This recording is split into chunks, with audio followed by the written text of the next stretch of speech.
میرے مولا علی نے امیر ہونے کا نسخہ بتایا. ہمارے مولا فرماتے اگر چاہتے ہو کہ گھر میں رزق اتنا ہو کہ تمہاری نسلوں میں بھی ختم نہ ہو، مولا فرماتے ہیں کہ گھر میں ایک عادت بناؤ، رات کو سونے سے پہلے سورہ واقعہ پڑھ کے سویا کرو.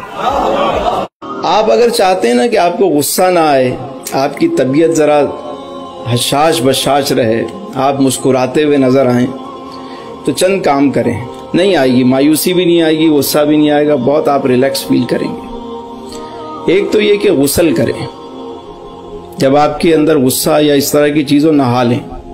غصہ آ گئے اور پانی جو ہے اس کو ٹھنڈا کر دیتا ہے. اگر وضو نہیں ہے تو وضو کر لیں، کھڑے ہوئے تو بیٹھ جائیں، بیٹھے ہوئے تو لیٹ جائیں، پانی پئیں، 2 رکعت نفل پڑھ لیں. یہ 12 منٹ اس کا دورانیہ ہوتا ہے. اگر یہ آپ نے کسی کام میں گزار لیا تو پھر دوسرے ہارمونز ہیں، جو دوسری آپ کے یہاں مثبت باڈی کے اندر جو تبدیلی ہے وہ رونما ہو جاتی ہے. مایوسی سے نکلنے کا بھی ایک بڑا اچھا فارمولہ میں آج آپ سے عرض کرتا ہوں. اگر کسی کو مایوسی رہتی ہے، نا امیدی رہتی ہے، ڈپریشن رہتا ہے، تو 2-4 باتیں اس حوالے سے بھی سن لیں.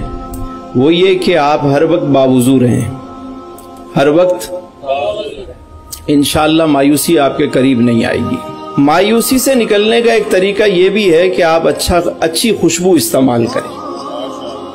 کیا کریں؟ یقین کریں کہ جب انسان اچھی خوشبو لگاتا ہے نا تو اس کی طبیعت میں ایک الگ سے ایک اس کی روح کے اندر وہ اترتی ہے، آپ کی روح خوش ہوتی ہے. یہی ہوتا ہے کہ روحانی محافل میں عموماً آپ نے دیکھا ہوگا کہ خوشبو کا استعمال زیادہ ہوتا ہے. خوشبو لگائیں. غصہ زیادہ آئے پیدل چلنا شروع کر دیں، واک کریں. مایوسی ہو رہی ہو واک شروع کر دیں، گھومتے رہیں، چلیں. ہاتھ میں تسبیح ہو اور درود پڑھتے رہیں.